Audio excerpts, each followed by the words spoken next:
Have you always wanted to start your own podcast but don't know where to start? Don't have the right equipment? Don't have a place to host your new podcast? If this is you, then you probably haven't heard of Anchor. It's the easiest way to make a podcast. Let me explain how Anchor works. It's free. There's creation tools that allow you to record and edit your podcast right from your phone or computer. Anchor will distribute your podcast for you so it can be heard on Spotify, Apple Podcasts, and many more. You can also make money from your podcast with no minimum listenership. It's everything you need to make a podcast in one place. Download the free Anchor app or go to anchor.fm to get started. You are listening to the Centaku Media podcast, a source for sharing interests beyond the scope of anime because we're in the center of other otaku interests.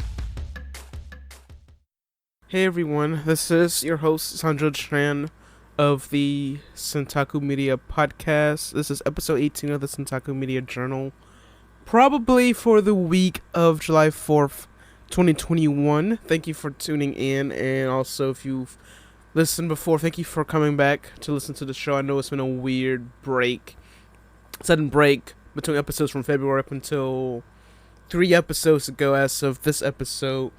But I'm glad that you stuck around while I took care of some things. But we're back on track, and hopefully this episode will be released on time, which is on a Wednesday and not Saturday, which I actually ended up releasing the previous episode on a Saturday because I had some things get caught up. But of course, it's life, but I still try.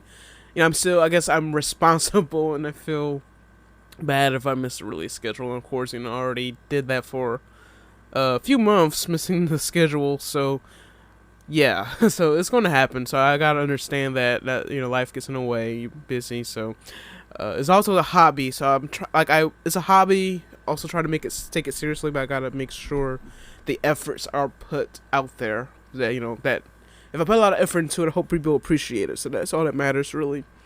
But anyway, so we got quite a bit to talk about in this episode. I got, hopefully, the last bit of news I collected before I disappeared. A couple of them is going to be actually releases that are actually around the corner, because it was announced around the time when I could have recorded this episode, or the previous episodes, rather, last 2 episodes. But this will be perfect timing as we talk a bit about it as they're coming out. And also, as of recording this, I tried to wait until the release of any news from Anime Expo Light, as this year they are running Anime Expo Light again as opposed to their physical event due to the COVID-19 situation. But Anime Expo, they decided to cancel a few months back just as a precaution, because even though vaccines were out, they still, weren't. It was still in that eligibility phase where only high-risk people and important people could get it, but now it's widely available in the U.S., and I know there's a lot of stigma against the whole vaccine thing, but it shouldn't be, and I'm trying not to make this a political thing. People say it's a political thing, but it's actually it's an emergency. It's a global health emergency, so I'm not going to go too much into detail why it's important to get vaccinated. Like I said, I know there's some people that can't get vaccinated due to some side effects if they are taking medication, or they're just allergic to whatever's in the medication. But if you haven't gotten vaccinated already, try to get vaccinated while you still, are able to, while still widely available, because it's free, depending on your jurisdiction, and also if you have insurance, your insurance will cover. So I got vaccinated back in April, and the only thing I've had was a sore arm and some fatigue and a slight headache. That's it. I got the 2-shot dose of the Pfizer. So I recommend Pfizer. There's also Johnson & Johnson for the 1-shot one, but there's also been issues, and there's also the variant, the Delta variant going around right now that's a little more contagious than the base COVID-19 virus. So that's that too. And of course, if you are vaccinated, there's some recommendations that you don't have to wear masks, but I would wear one if you're in a crowd, and especially if cons are coming back. I would definitely wear a mask. And the upcoming cons, actually the one con that's coming up very soon is Otakon, and they're coming back next month, which is going to be the first big anime con in the US since the pandemic started. And Otakon, everyone was looking at Otakon because they had a financial issue where they had to have I guess a Kickstarter, some kind of a fundraising going on. I think it's a Patreon or something. But anyway, they had financial issues, and if they did meet their goal, it would have been at Otakon this year or if ever, because that's how bad they are financially. But they are having the event this year. They have announced some guests already. I have to get back on you on that one.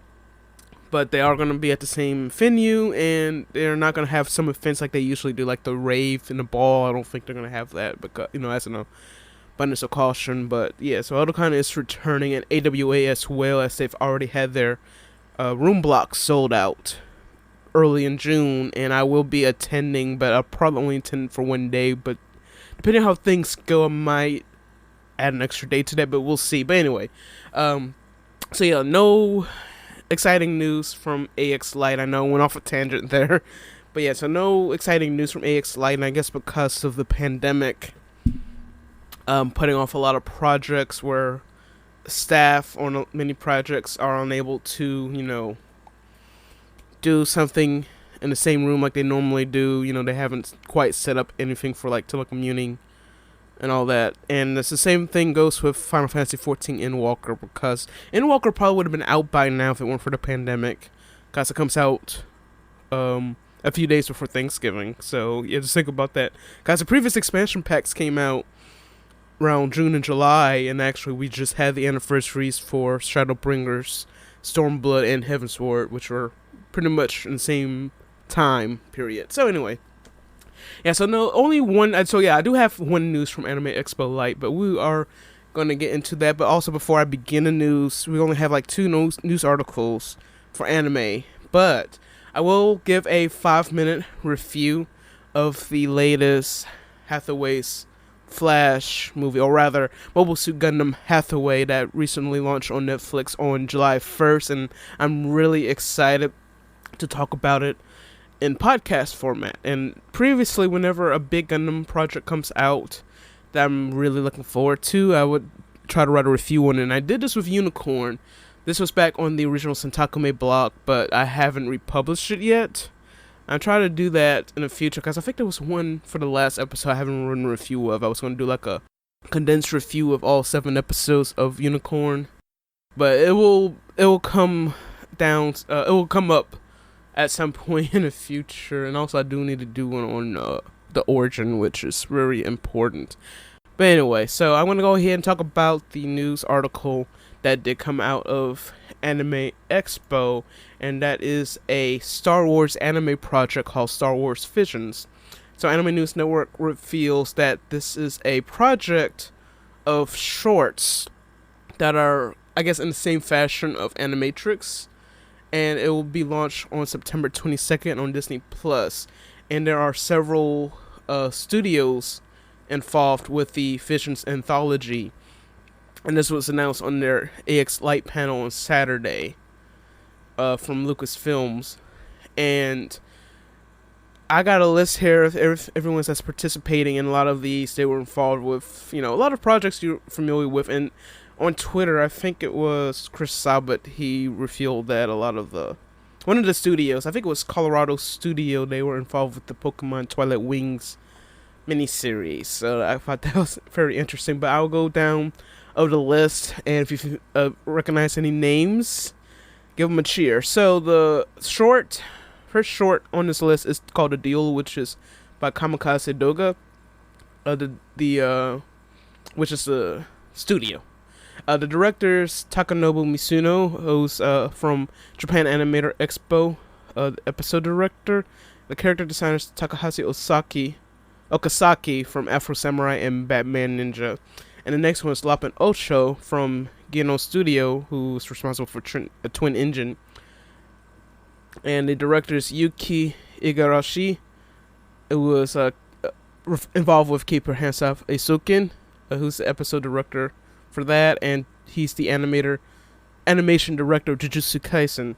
And next we have Tatooine Rhapsody by Studio Colorido, which I think it's set Colorado. I think that's the right one. So yeah, this one's about a rock band and an unexpected friendship within, with appearances by Boba Fett and Jabba the Hutt. And the director for this one is Taku Kimura. Next we have 2 Studio Trigger shorts. One is called The Twins. One is directed by Hiroyuki Imaishi, who is responsible for Gurren Lagann and Promare, and The Elder, who is by Masahiko Osuka, who's also the assistant director for Gurren Lagann and the unit director for Promare. And next we have The Village Bride by Kinema Citrus, featuring the traditional Japanese culture of mountains. Hitoshi Haga, Made in Abyss, assistant director, and Sin in the Rain, who's the director of this short, and the music is done by Kevin Penkin, who provided the music for Eden. And then we next Akakiri by Studio Science Saru, and this one's about a Jedi and a princess, but not the ones we have known. And the director is Eun-young Choi, the Science Saru co-founder, CEO, and the assistant director of Kick Heart. T0B1 or 2B1, also by Science Saru. It's about a cute droid inspired by the works of Osamu Tezuka, particularly Astro Boy. And the director is Ebo Gongura of Garo the Animation and Super Shiro animation director. And the character designer is Takafumi Hori.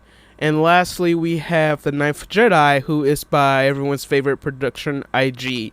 And this one's about Jedi who need to come back, reunite, and restore the galaxy. And the director is Kenji Kamikawa, who is of Ghost in the Shell standalone complex fame, and the executive producer is Mitsuhisa Ishikawa. And Disney previously described the project as several of the leading Japanese anime studios offering a first cultural perspectives in 10 shorts.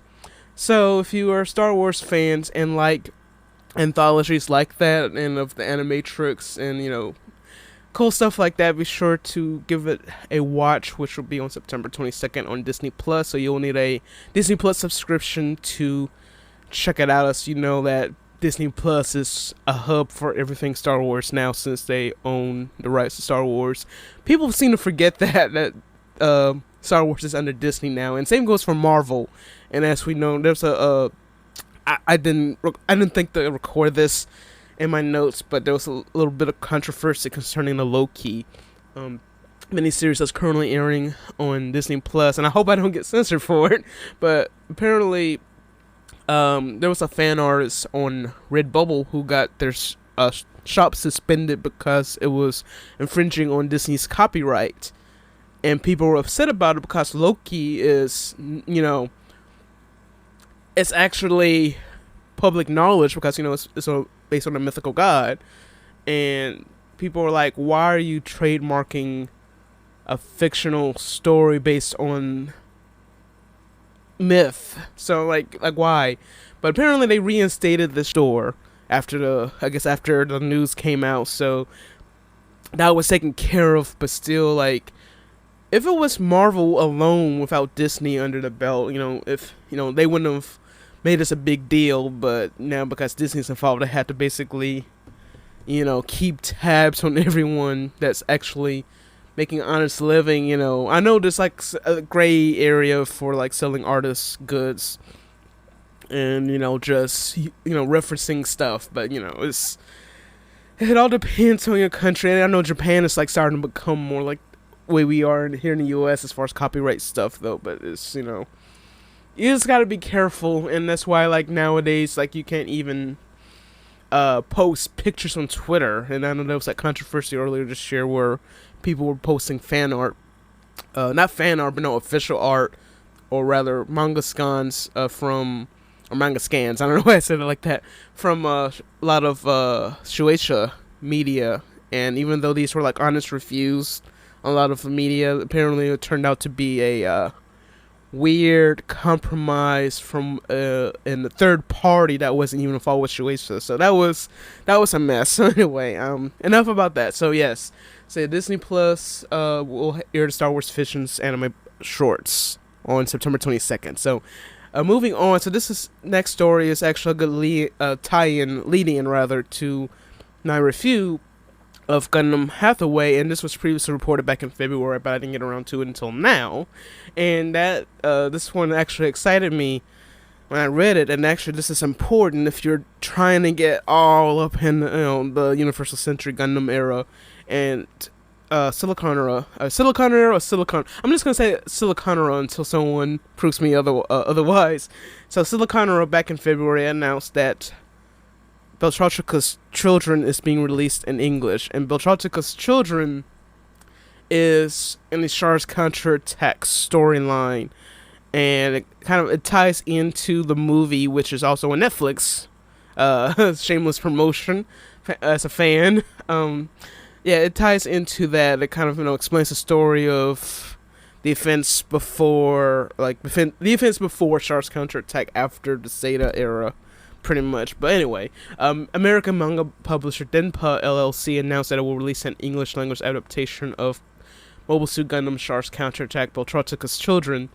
And the news comes from Denpa's official Twitter account, where the publisher answered a few questions from fans, and they announced that they will begin releasing the manga in summer of 2022, so it'll be 1 year at least before we'll be able to see it.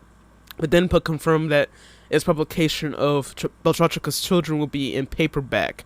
The company cited high production costs of hardcover as limitation. Additionally, Denpa said the 7-issue collection of manga will be available for purchase both online and in brick-and-mortar stores.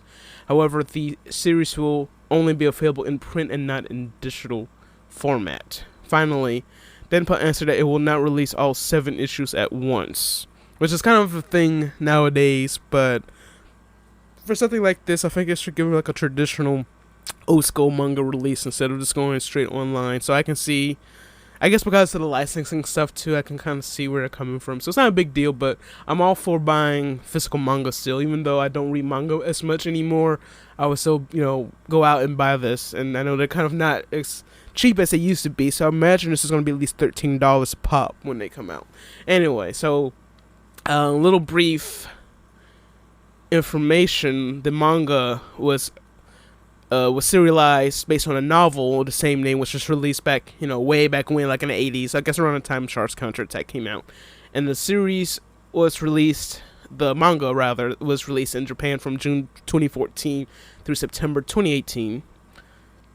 So thanks to Denpa, we'll be able to get another piece of Gundam history and the story of Char's origin, and just a full explanation of what the heck is going on. And if Origin didn't explain enough, I don't know what will. So thank you again, Denpa. This is from the articles thanking them, but I also thank them too, because it's now 20 years later that we're finally getting more Gundam here in the US, and I wrote a emotional article about where are we gonna go next with Gundam, y'all.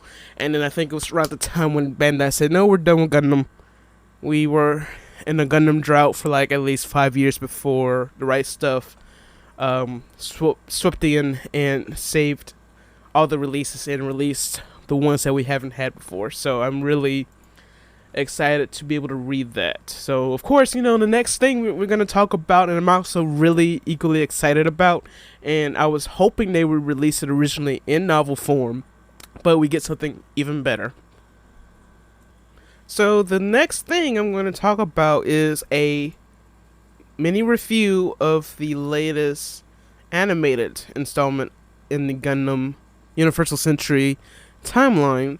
Is Hathaway.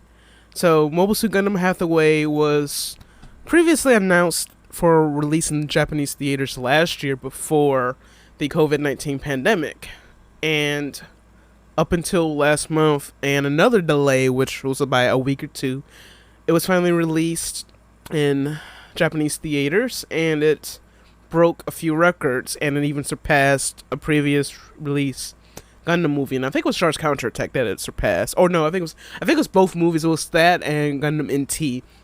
But yeah, it broke records and even sold over 500,000 Blu-ray copies of the limited edition release. So that's very impressive, and you can just, probably tell that people also excited to be back. I guess maybe Gundam is probably their comfort I guess a comfort anime considering all the chaos that happens in the Gundam universe, political wise. So maybe that's what the appeal is. But anyway, so Hathaway's Flash, to everyone's surprise, when Netflix had their geeked live stream event in mid-June, they announced that Gundam Hathaway's Flash was going to be released on Netflix on July 1st. Honestly, I was expecting that it would be probably until like later in the year, but I didn't expect it would be so soon, so I was so excited. And of course, as of recording this episode, I woke up on the morning of the 1st at 7 a.m. on my off day to watch it. I watched it from beginning to end, and I also have a horrible procrastination of watching stuff. Like, I'll watch like half of it and watch the other half later, but of course, you know, had nothing else to do, so I just went ahead and watched it. So I'm going to start a timer right now just to give like a little explanation to what the heck is going on, which will be right now. So, my review of Gundam Hathaway, so to give my thoughts on it, of course, you know, I'm going to be biased and say I enjoyed it, but I'm just going to give everyone an explanation of what's going on. So, Hathaway, so what is a Hathaway? What is Hathaway? Who is Hathaway? So, Hathaway is the son of Bright Noah, for those that are somewhat familiar in the Gundam franchise. He is the man, well, Bright, rather, is the man behind the meme Bright Slap. And you'll see the clips from the original Mobile Suit Gundam of him slapping Amuro backhandedly. I want to say backhandedly, no, I think it was like forward. But anyway, the fact of the matter is that he slapped Amuro, and you know, Amuro was this whiny teenage kid that had no choice but to go into war, and he's wondering why does he have to do this. So Bright slapped some sense into him and said that I would pilot that mobile suit if I could, but you know, you're the only option we have, and I'm so disappointed in you that you've acted the way you have. So of course, you know, pretty much from then on up until Char's counterattack, Amuro has become a man. And a little bit of spoiler. So Hathaway, who makes his first appearance in Char's counterattack, also gets a bit of the Bright Slap treatment. So I'm just going to leave it at that, so you can get an idea where this is coming from. So, fast forward to Gundam Hathaway.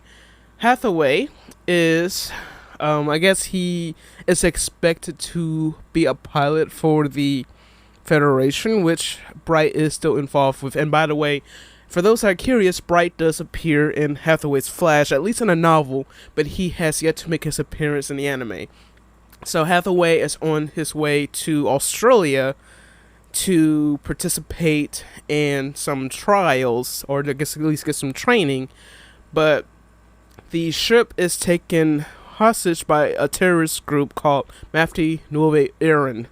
I'm probably going to butcher that, but I think I had no idea how they were going to pronounce it up until now when I read a little bit about the novel.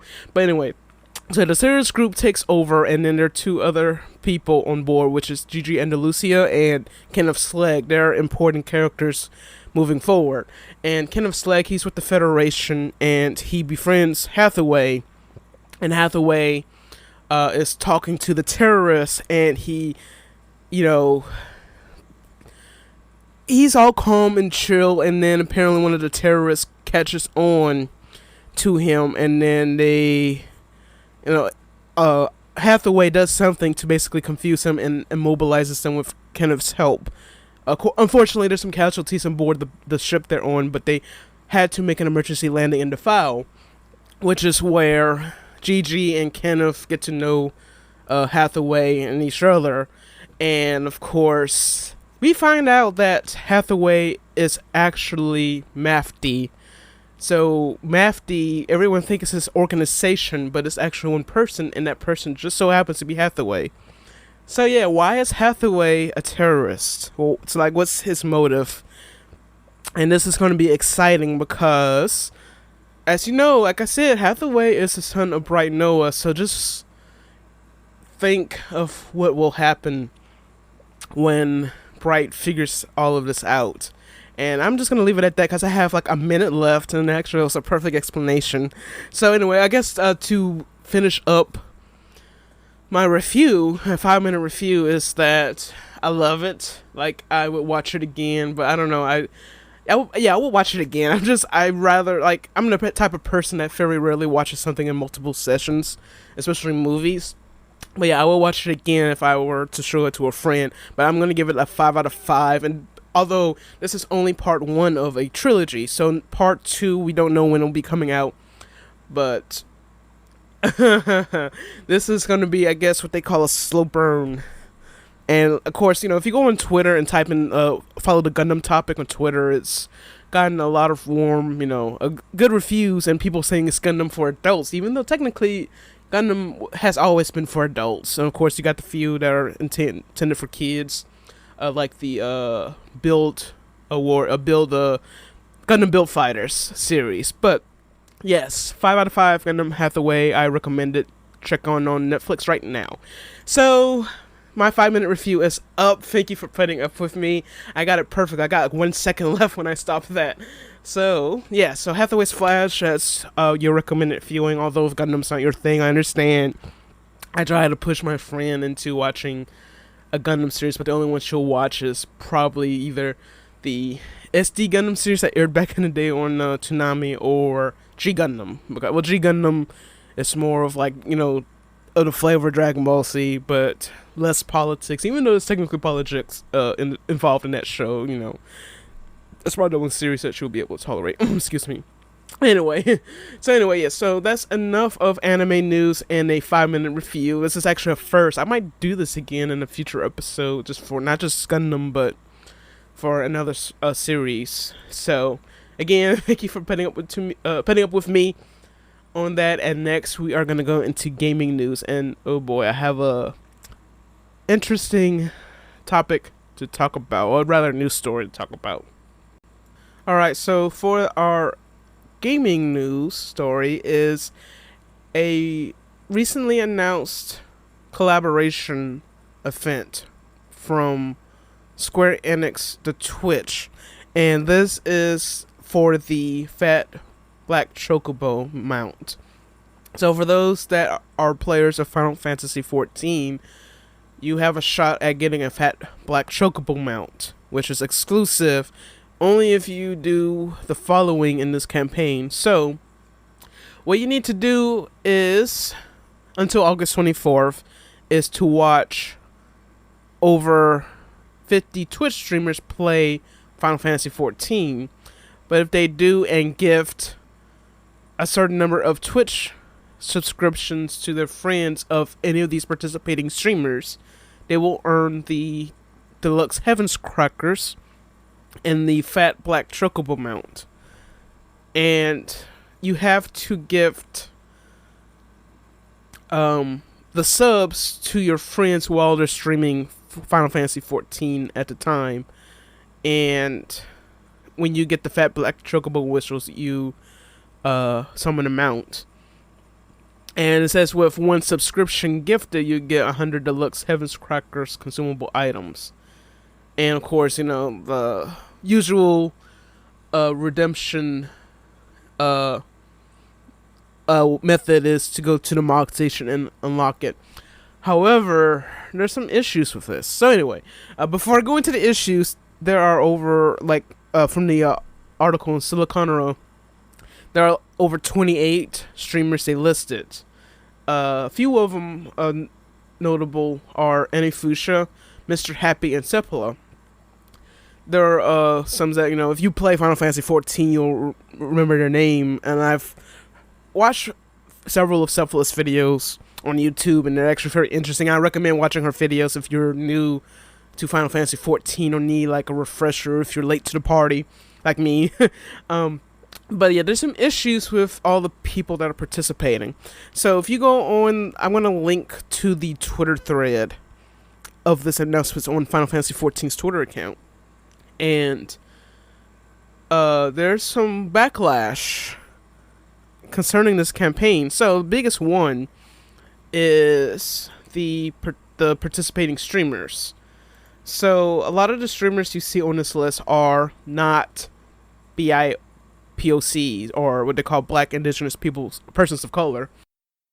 And also some of the people on the list apparently haven't played Final Fantasy 14 in months, and some of them have like mostly streamed WoW, but not 14 up until now. So I think as of recording this, they actually started playing 14, I guess, for the holiday weekend, so they can get, you know, their fair amount of subscribers. And also, as I've record this, there's a prominent WoW streamer currently playing Final Fantasy 14, which basically jumped the viewer count of Final Fantasy 14 up in the directory. So it's very competitive right now with this one streamer. And anyway, so yeah, there are no BIPOCs on the list. So that was the biggest thing I noticed about this campaign. And there's another post that someone a post on Twitter that someone published of all the BIPOCs that play Final Fantasy 14, and one of them, which is Sahara J, she recently got partnered with Twitch. And so someone pointed out that can't be a reach issue, like, you know, having Square Enix or Twitch reaching out and say, hey, can you represent this game for this event? And apparently, I don't know where it was sourced from. Apparently the staff, I guess, behind the marketing team, they're aware of this issue, but they haven't done anything to rectify it. And even some have, you know, basically been bitter about it. It's been like a week and y'all haven't said anything about this. Are you gonna fix it? So I don't know how they're gonna handle this. Of course, they'll have to do another one in the future, or extend it and add a few more of the streamers that needed to be represented. So I think that part, you know, it's a good debate. So I think that's the part that people that one controversy someone's talking about, is that the lack of diversity. I mean, you got male and female streamers, obviously, but not quite, you know, colorful, if you know what I mean. Anyway, so the other issue, and this is kind of a personal issue, and excuse me if I sound bitter about it, but another issue with this campaign is that you're basically promoting streamers that already have a decent amount of followers in the Final Fantasy 14 community. So Mr. Happy, he's the biggest Final Fantasy 14 streamer, and so is Sepala. So Sepala and Mr. Happy, they're big Final Fantasy 14 streamers, and they're participating in this event. And of course, remember what I said of the way to get them out is basically gift subs to your friends. I think at least 4 subs to your friends in order to get them out. So basically, you supporting the streamers that already have enough support. So you're giving them more just for this thing. So yes, that's the problem, because these are already people that already have the connections where the smaller streamers, and that also goes back to the BIPOC streamers. So yeah, so you can see this issue with this. So of course, you know, I have an upcoming episode, which probably won't be until next month. The episode's recorded, it's just I gotta figure out the release date. So I do have an episode of the podcast how I talk about Twitch and the issues concerning the streaming site. And of course, the biggest issue I have with Twitch is discoverability issues. And of course, people are going to say, well, I don't see what the big deal is. Maybe we just need to stop whining and just actually, you know, do something different. Well, the thing is, people, including myself, have done something different to try to reach out to people, and it's still like very little, you know, results. But of course, I guess you just got to be lucky. So basically, streaming on Twitch, it's like playing the lottery, but all you gotta do is just play the right game and you'll get there. But I'll talk a bit more, I'll run a bit more about Twitch in this episode that will release next month. But yeah, so that's the problem. This is that you are giving attention to the big streamers already, but you refuse to support the little guy. So that's one issue you have. And also, yeah, so like, yeah, why would they give subscriptions to people that I already know about and they probably know about? So yeah, I mean, that's the two of the biggest controversies with that. And like I said, I guess the one is like kind of ties in between at least one of the two, is that, you know, some of the streamers apparently haven't played 14 months until just now for this event. So yes, anyway, if you don't care about this, you know, go ahead and take advantage of this if you want the Black Chocobo. But also, we'll also say apparently this has been a Amazon thing before, because Twitch is owned by Amazon, in which Amazon is our affiliate. Oh, as we're a part of the affiliate program, just as a disclaimer. Apparently, if you bought $20 worth of video games, or a game worth at least $20, you get a redemption code for the Black Chocobo mount. But now you have another shot at getting it, but through this promotion. So if you're interested, then go ahead. But if you agree with this, then be sure to make your voice heard and let me know how you feel too, or at least put it in the comments of the Twitter thread on the official 14 website, Twitter account rather. But anyway, so that's it for that Black Chocobo mount news. And for the next gaming news, where is it? Okay, so next one is another old story, and a bit of it was talked about E3 last month, and this release is actually around the corner, which is the HD remaster of The Legend of Zelda Skyward Sword. So this was actually announced back in February during their Nintendo Direct event, like they always have. And it's, of course, the remaster of the Skyward Sword, which I'm actually interested about, because I actually missed out on Skyward Sword. But the game will be released very soon, which is on July 16th, so it'll be in 2 weeks. So if you're interested in playing more Legend of Zelda, then there you go. Especially if you're behind on a game such as myself. I do have Breath of the Wild. I don't have a sequel yet because I haven't finished the first one. But also, I also haven't played Twilight Princess, so that's one game I really wish they released. But I'm guessing we'll get there eventually. The only thing, well, let's see. Wind Waker. Did they re-release that on Switch? I don't know. But anyway, Wind Waker, I actually skipped that on purpose because I really didn't like the art, character design. But Twilight Princess was one I was looking forward to, but I missed out on the Wii. Actually, I purposely missed out on the Wii era, Wii and Wii U era. So Skyward Sword is gonna be new to me. But I know a lot of these Zelda games, they don't really go into, each order. So they're basically like a Final Fantasy game where you had the same character and the story's different every time. So I don't know, let's take it what you will. But yeah, like I said, I'm not missing anything, but I still would like to play Twilight Princess. I would like to miss out on the previous games I have. So Breath of the Wild, that might be a future streamed title.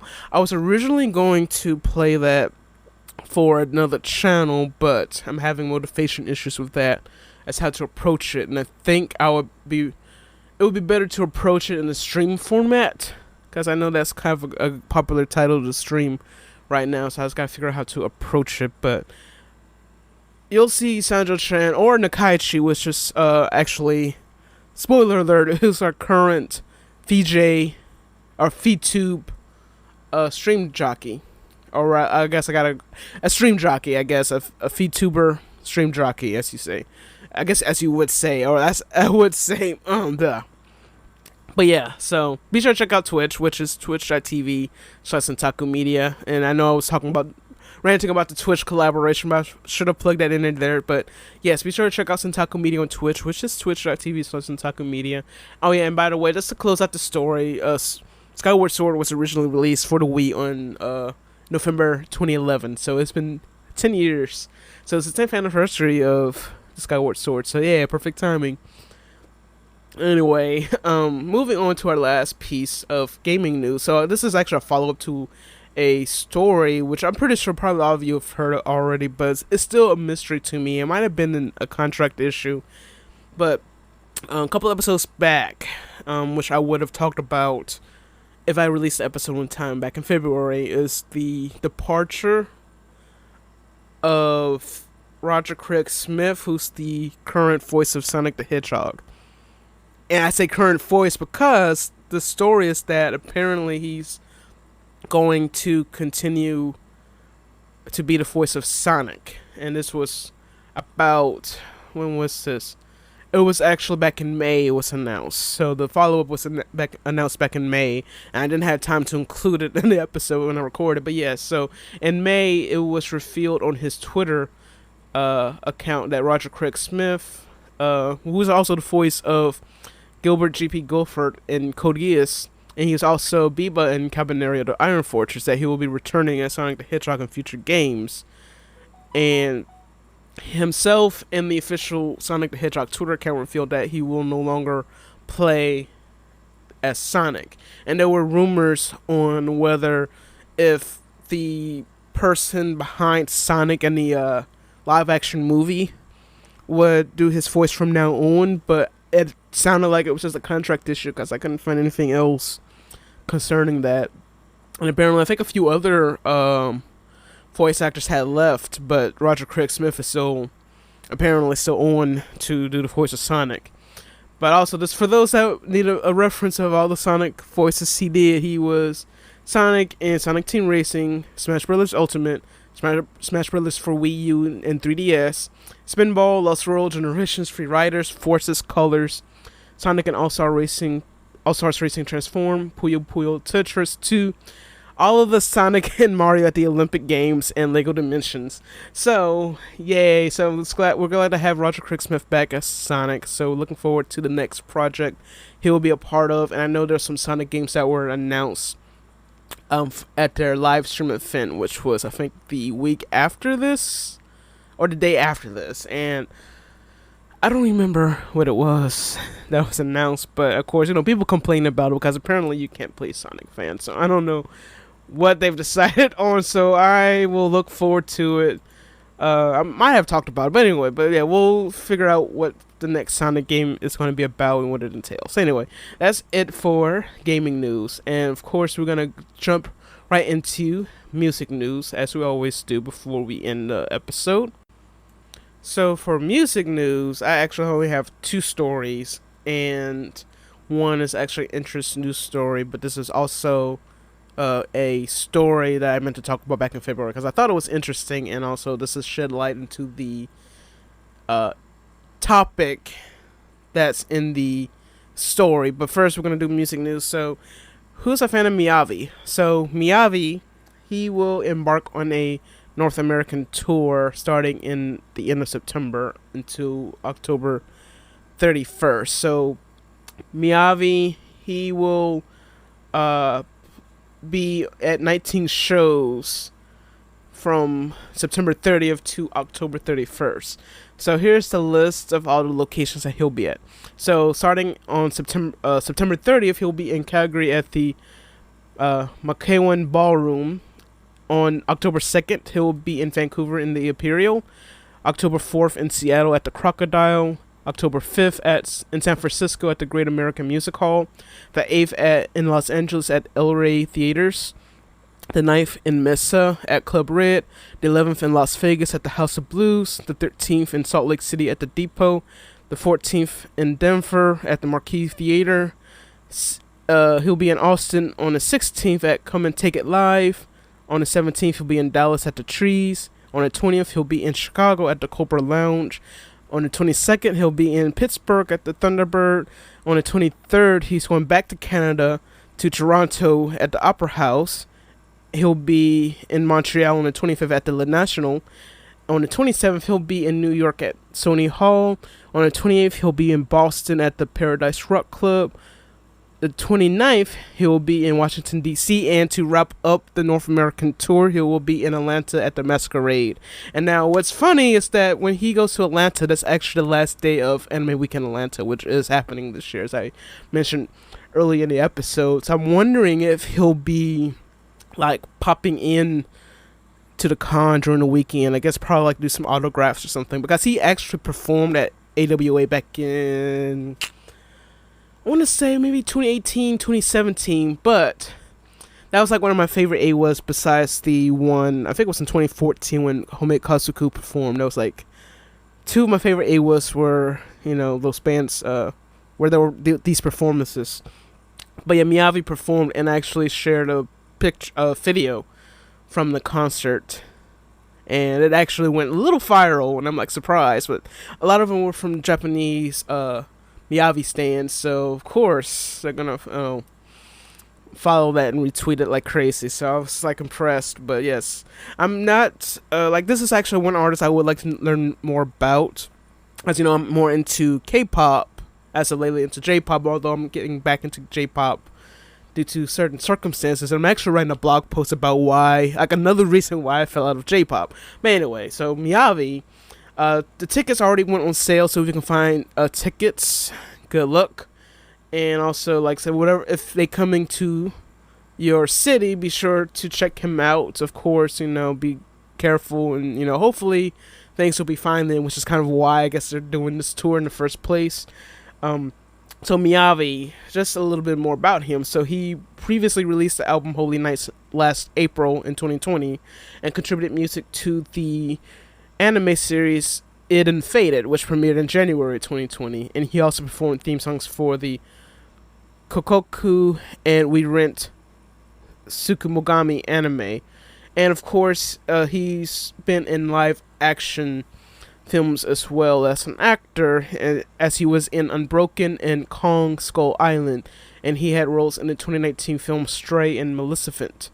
Yeah, there we go. The Mistress of Evil. I didn't know that. And he also, Miyavi was, and he, actually, you know what, don't hurt me, but I actually haven't watched the live action Bleach movie on Netflix, but he was also Byakuya Kuchiki, which is my favorite character, and he, just looking at the picture, I was like, yes, he fits it perfectly. And he was also Tomoya Adachi in the live-action Gengoose film, which in both movies came out in 2018. And he also resides part-time in LA and part-time in Tokyo, but he's been in Japan since the pandemic began. So, hope he'll have a safe and fun concert here in North America. So I'm looking forward. Like, I don't know. Like I said, I've seen him already. I would like to see him again, but I'm not ready to go back to concerts yet, let alone cons. But AWA is probably the only con I'm going to go to this year. But I hope he has a good time at his show, and I hope everyone else that attends will be safe and also have a good time. So good luck to Miyavi on his tour. And this next news story is actually another old one. I got two more old ones that we're going to go through before we get caught up, so to speak. So this one, actually, I think in the previous episode, I think it was like last year. I gotta figure out, I think it was about, Steve, Yoosung, oh God, I think it's Yoosung Jun. I know I have a breakdown here, guys. I don't know what time it was, but I think I recorded a snippet of, I took a snippet of that episode and posted it on Instagram. But, so, we're talking about K-pop idols, right? Or just Korean culture in general at this point, and concerning celebrities.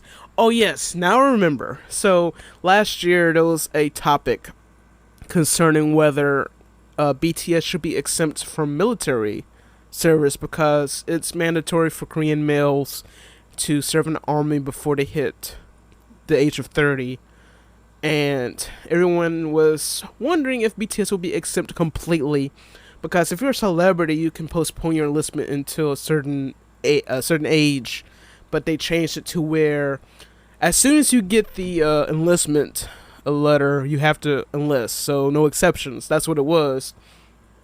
But for BTS, they mean exception for them because they did, basically push the country into the positive spotlight as far as tourism is concerned. But they basically delayed their enlistment until they hit at least 30. So I think that was the final say in it. But I talked a bit about other Korean celebrities, and I think I talked about MC Mong, which is what I want to talk about. The other celebrity I was thinking of was Yoosung Jun, who was a popular idol in the 90s, and he was basically banned from his home country in the 2000s, early 2000s, because he apparently went to the US when on his enlistment day, and people were freaking out about it, and they were like, where the heck are you? And then when he came back, they said, okay, this is serious, we gotta go to court, and they basically said that he is not allowed back in Korea anymore. And the only time he came back to Korea is for his father's funeral, but that's it. And he's been trying to seek forgiveness, but of course, you know how Korean netizens are, or rather the country in general, they're kind of, conservative on a lot of issues, so they're kind of they're very small. There's a minority of people that actually would like to see him back in his home country, but otherwise it's like no. So MC Mong, for example, which is what I'm going to talk about. So he had a draft dodging controversy several years ago, and of course, I guess he was ready to enlist, but he kept putting it off for so long for an issue, which I am about to go over, which is an article from KoreaBoo.com. So, earlier this year, he sat down with 1K Originals, where he finally addressed his mandatory enlistment service controversy. Although the video has been deleted, which I guess was kind of expected considering how people feel now, the rapper took the time to answer some questions. When a fan commented, "He needs to go on Show Me the Money, he will easily win," MC Mong responded with, "I don't do hip hop. People keep comparing to other hip hop artists, but my breathing technique is bad. I'm lacking in that area." So I will say that I'm personally not a big fan of MC Mong. I like a couple of his songs, but no, his way of rapping is different, and I guess it's probably why I'm like, no, like, I guess he's raps, but not really raps, if you know what I mean. So I guess he's aware of that, obviously. The rapper was then asked about how he felt about his Show Me the Money appearance offer, and he said that, "I had no reason to go on the show. It makes me cringe just thinking about my appearance." And it was after his honest answer to the Show Me the Money question that MC Mong finally addressed his shocking draft dodging controversy. The rapper responded to a comment that said, "I heard that the army was willing to allow MC Mong to serve later, but he refused to do so." To which he responded, "This is probably the most absurd thing I ever heard." And he explained why it was such an outrageous comment with saying, "There's absolutely no way for me to serve now." And there was also a comment that revealed that MC Mong had a hereditary disease at the time of his controversy. The commenter shared that the rapper's teeth were in such bad condition that they were considered a physical handicap. He had more than 10 teeth in this condition, thus qualifying his condition as a disease. At the time, the rapper agreed that this was the case and further elaborated on it, where he said, "This is correct, no matter how many times I say that," though cuts himself off. "My family members all have similar conditions, but trying to explain myself seems pitiful. I don't want to talk about it." And MC Mong, he was once largely loved by the entire nation, and he released catchy song after catchy song that were always well received. The rapper was known for his fun performances, exciting duets, and incredible lyrical abilities. He quickly climbed to the top of all the music charts, where he would keep reign for weeks at a time. The rapper was a fixed member on numerous variety programs thanks to his funny personality and comedic antics. He truly was at the top of the K-pop world during this time, but of course it came crumbling down when he allegedly avoided his draft. And back in 2010, he became under massive scrutiny for when he revealed that he removed all of his teeth, and of course there were allegations saying that he paid dentists to have his teeth in question removed to qualify for exemption. And of course, the military will exempt some men from their mandatory draft for a variety of reasons, including health-related reasons. But it came out that he did not remove any of his healthy teeth, and the damage had already been done. And so he remained out of the spotlight until 2014 and 19. He released a couple of albums, but of course there was, some backlash, and he's had to go into hiatus every time he's released these albums. And of course with that video, which was now deleted, I don't know, it might have been re-uploaded at some point by someone, even though it's technically maybe not authorized if I can find it. That he's trying to at least get some kind of, attention again. And I will point out that I think in the 4 or 5 years since his draft dodging controversy, he released a song with NSUNG called Wifey. And of course, if you watch a music video of it, you can just hear his voice. He's just rapping over it, but you don't see him. And I'm thinking, oh yeah, I think it would be a bad idea to have his face shown in that video. because of the controversy. So it's just in this Yunji in the video, but it's also, I was kind of surprised that they even let him in the, have him provide some vocals on the track at all. But also, what I will point out is that the whole controversy too, like, well, I guess after we found out that he was actually telling the truth, it was just, too little too late. So this is basically one that just has to lay low because of the shame that he put on his country. So it's him and another person I think I've talked about before. Yoo Sung-jun, gosh, what was it? I think there was another celebrity. I had to compile these. I'm pretty sure I've talked about it before, but these were the two that came into mind because Yoo Sung-jun was a huge one back in the day, and like, to those that are into K-pop, at least, there's got to be some knowledge on this situation when it comes to K-pop history. But anyway, so MC Mong, that's who he is. Like I said, Wifey is a song I recommend. There's another one. I forgot the name of the song. I think he released an album in 2014. That's the album he released. There's one song on it. Can't think of the name of it, but I would do recommend checking him out if you would like to.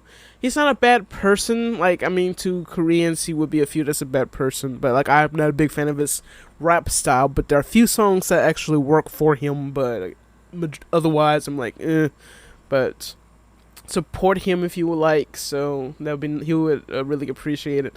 So, that's it for music news. And I got one more story here before we wrap up our episode.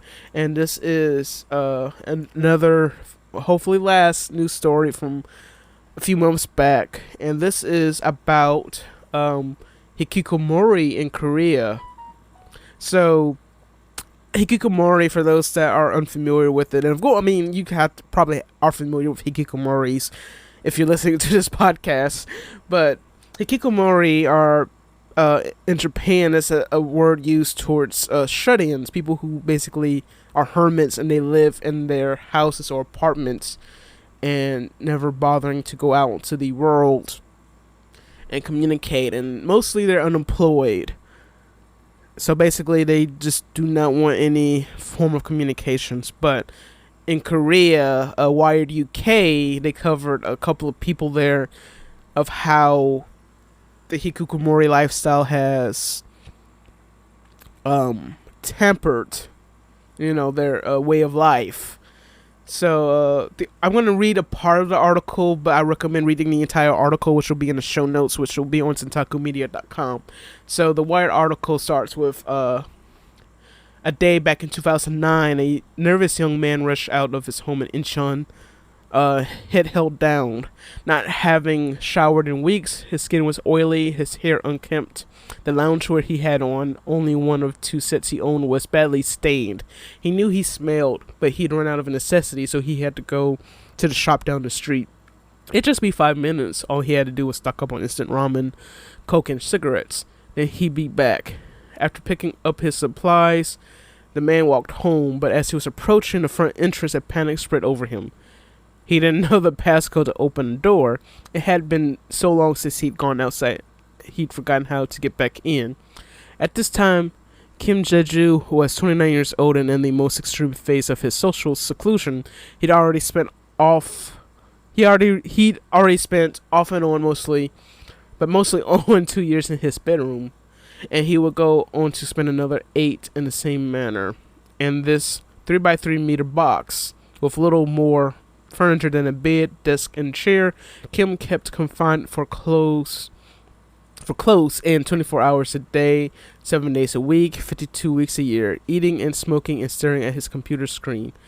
He left only when he absolutely had to run to the bathroom, meet the food delivery driver, refill supplies, and very occasionally go to work to earn a bit of money. I was going to say that about the explanation of hikikomori, because mostly they're unemployed, but somehow they had to earn a living to basically keep a roof over their head, right? Though Kim lived with his family, his room down the hall from his parents and younger sisters, he saw them just once a month. He synchronized his comings and goings to avoid everyone, rushing out and back when they were at work or asleep. And time passed in this way for a decade. The door opened and closed. Outside the world changed, but inside Kim did not. No matter how many times he left his room, he always, and it seemed to him, inevitably, and returned. When I look back on that period, I feel incredibly sad. He says, now 41, I lost 10 years of my life. So, that's the gist of the article. You can check out on Wired. It's a long read, but it's an interesting read, so I recommend checking it out if you're curious to find out what the hikikomori life is all about in South Korea. Because mostly we've only heard it in Japan. And in the U.S., it's pretty much just being lazy, right? I know that's the frank way to put it, but their hikikomori in the U.S. too is just kind of, their surroundings are different than what we're used to seeing, like in Japan or Korea. And also, I think would like to say, I'll probably mention it in the next episode, or I'll have to put it in the show notes. But there is actually a fad in Korea, kind of not really a fad, but it's kind of the way things are, not because of COVID, but this was before COVID, that there are these apartments in Korea that are like so cheap that it's so cheap, but it's also so small that you have the basic necessities, and you got like a TV, a small TV, a stove and a refrigerator, and basically a room just big enough for a bed. And in one of the videos I watched on YouTube, there was a college student who basically, after he graduated high school, he moved out and he was working on earning his degree, and he made it a point to move into these apartments so he could, not spend too much money, but have enough money to support himself once he's graduated and find a job, so that way he can basically set him up for success. But the thing is, he's also a YouTuber. So he's a YouTuber in Korea, and that's also how he makes his living. Besides, I think he actually has a job, but he also makes his living in Korea, as a YouTuber, while being a college student. So I'll have to link that too, just to give you an idea of what I'm talking about. But I probably will write a blog post about it, just giving an idea of the closed-in lifestyle in Asia, and especially in Korea. But anyway, so thank you for listening. This is the last article, and this is my time to say farewell. I hope you enjoyed this episode. And if you want to hear more of the Centaku Media podcast, and if you're new to the podcast, be sure to check out past episodes. We're on Anchor.fm, which is our host. Thank you again, Anchor, for hosting us. And you can also listen to this podcast on Spotify, Amazon, Apple, Google, and even Stitcher. And I feel like I'm missing one. But if you go through the Anchor FM page, you can find a list of other podcast sources where you can listen to the podcast. And also be sure to check out Centaku Media on social, so you can listen around, not listen, but you can follow Centaku Media on Twitter, Instagram, and Facebook at Centaku Media, and also on YouTube, which is Centaku-chan. Not many videos up on there, but I do have the first 7 episodes of the podcast from season 1, and I do plan on putting more up there in the future, which I had a plan for them, but of course, that got swept under the rug due to other things happening. But I'll get back to that in due time. Also, be sure to check out Centaku Media on Twitch, which I'm live Wednesdays at 5 p.m. and Thursdays and Fridays at 9 p.m. On Wednesdays, you can watch my playthrough of Shenmue 3, and also a little bit of catch-up in Pokemon Sword. And on Thursdays and Fridays, I'll play Persona 5, in which, as of recording this, I've made it through the first 5 days of the game, and also at the 3rd hour of each stream day, I'll play a game at random. So Pokemon and probably Overwatch and probably StarCraft on those respective days on the 3rd hour. So be sure to check that out, and also be sure to follow and turn on notifications for when I go live on Twitch, or rather when Nakaichi goes live on Twitch. But I'll introduce Nakaichi. Introduce Nakaichi in a future episode. So anyway, until next time, so long.